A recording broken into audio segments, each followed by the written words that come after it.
হ্যাঁ তুই? হ্যাঁ জলদি দেখ। 5+3 = 8। এই তো আর একটা বোতল পাইছি। আজকে তো অনেক বোতল পেয়ে গেলাম। হ্যাঁ ক্ষুধা লাগছে। হ্যাঁ কোথায় গেল টাকা? এই তো, কিন্তু এই টাকা তো আমি খরচ করতে পারবো না। আমি তো কিছু টাকা লুকিয়ে রেখেছিলাম, ওইগুলো এখন বের করি।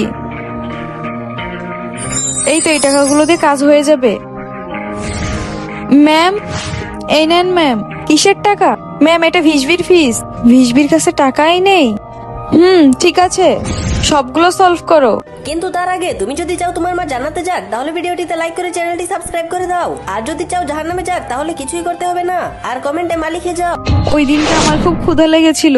দিদি, দিদি আমার খুব খিদে লেগেছে, আমাকে কিছু দাও না। হ্যাঁ ঠিক আছে, এই নাও। থ্যাংক ইউ, কোনো সমস্যা নেই। এই জন্য আমিও ভিশবিকে হেল্প করেছি। তোমরাও কাউকে হেল্প করে থাকলে কমেন্ট করো।